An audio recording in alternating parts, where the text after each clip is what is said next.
S convent public school and inter college Khorai Ajnaura Firozabad में स्थित है। स्कूल के प्रिंसिपल नीरज चौहान बहुत ही सरल स्वभाव के व्यक्ति हैं। स्कूल के प्रिंसिपल नीरज चौहान पिछले कई सालों से शिक्षा के क्षेत्र में जुड़े हुए हैं।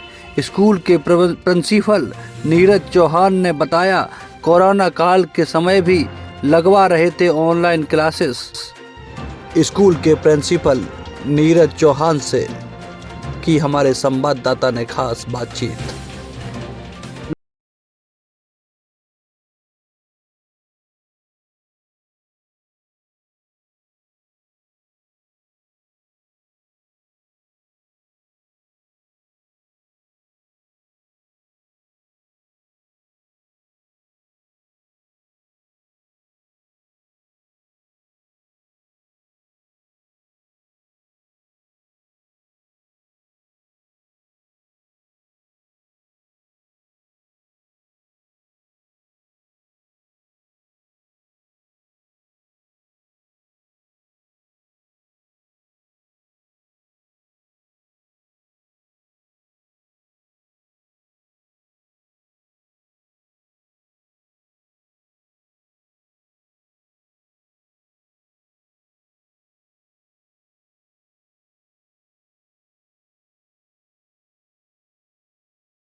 बंधु भी हैं, उनकी आर्थिक स्थिति को देखते हुए ही इस विद्यालय की जड़ को रखा गया है। कोरोना काल में संस्थान ने क्या क्या समस्याओं को फेस किया और किस तरीके से आपने उस दौरान अपनी चीजों को चलाया?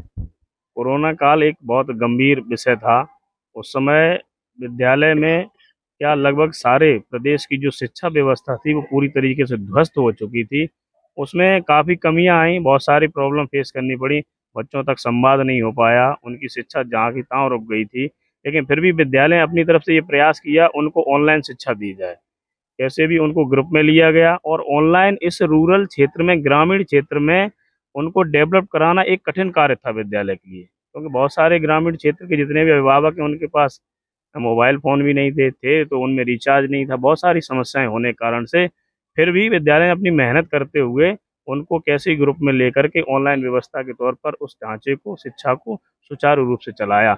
और उस काल में सबसे अच्छा तो ये रहा, विद्यालय ने वहाँ ये सोचा कि इस काल में जितने भी अभिभावक हमारे हैं वो भी परेशान थे, आना जाना बंद था, कार्य सारे बंद थे, तो वो कहाँ से फीस पे कर पाते। उस दौरान सर आपको सरकार ने कुछ मदद की? नहीं, उस समय तो ऐसी स्थितियां रहीं। देखिए, मदद का तो ऐसा है कि जितना सपोर्टेबल होना चाहिए इतने स्ट्रिक्ट रूल थे, कहीं आना जाना हो नहीं सकता था, ये सब सारी चीज़ें नहीं हुई। लेकिन गवर्नमेंट के थ्रू वही वैक्सीनेशन वाला एक ज़रूर मिला कि ये वैक्सीन इस प्रकार से संभव इतने इतने बच्चों को लगवाई जाए, वो सारी चीज़ें उपलब्ध करें। इसके अलावा ऐसी कोई सहायता प्राप्त नहीं हुई है विद्यालय को।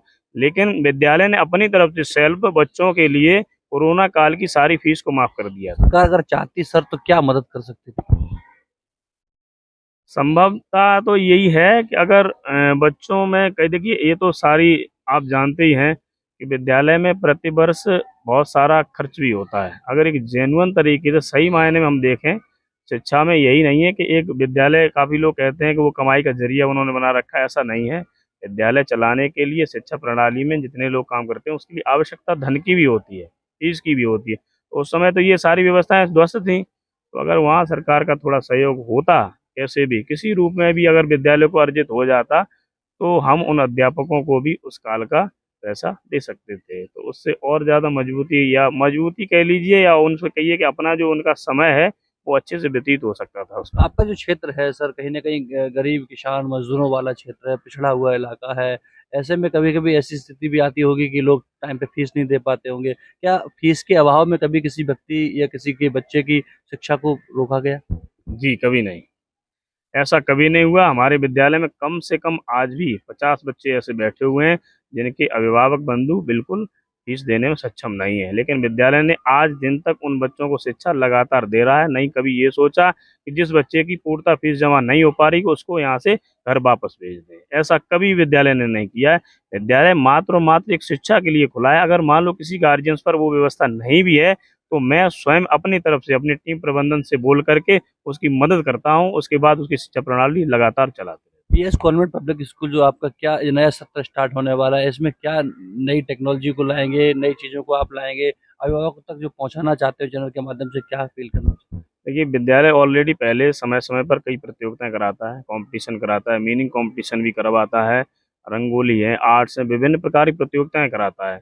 तो उसमें अब और नई कुछ कॉम्पिटिशन है, नए सेशन में उनको खेल-कूद प्रतियोगिता को और जोड़ने वाला है, जो अभी तक नहीं हो रही थी विद्यालय में। इस सेशन से हम जो खेल-कूद वाला कॉम्पिटिशन है उसको भी लागू करेंगे, उसमें जो अच्छा बच्चे करेंगे उनको बढ़िया प्रोत्साहन देते हैं, प्रतिवर्ष देते हैं वो 26 जनवरी पर, इस वर्ष भी और अच्छा करने का प्रयास करेगा स्कूल। सर आखिरी सवाल मेरा आपसे है, शिक्षा को आप कितना महत्व देते हैं? सर्वोपरि शिक्षा है। अगर हम शिक्षित, हमारा समाज शिक्षित, तो हमारा देश शिक्षित। मजबूती हमें शिक्षा से मिल सकती है। शिक्षा का मतलब ये नहीं है कि हम शिक्षा प्राप्त करके नौकरी हमें मिल जाएगी या हम कहीं काम ही करने लगें, इसका कोई मतलब नहीं, मीन्स नहीं है। शिक्षा का मतलब ये है, शिक्षित हम हो गए तो हम अपना चलना, रहना, बैठना, उठना, आगे की प्रणाली को भी, आगे की जो सामाजिक प्रक्रियाएँ हैं, उन्हें भी दुरुस्त कर सकते हैं, सिर्फ शिक्षा के बल पर ही। अभी नववर्ष हाल ही में बीता है, कुछ दिन बीते हैं, क्या बधाई शुभकामनाएँ देना चाहेंगे सर? क्योंकि अभी तो शुरुआत हुई है, आगे पूरा साल बाकी है।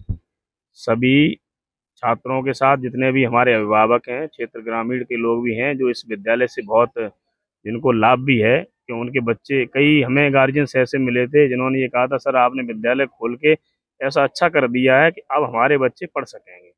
कई ऐसे गाँव हैं यहाँ इस क्षेत्र में जहाँ पर बच्चों के लिए पास में स्कूल नहीं था और वो घर से उन बच्चियों को भेज भी नहीं सकते थे दूर।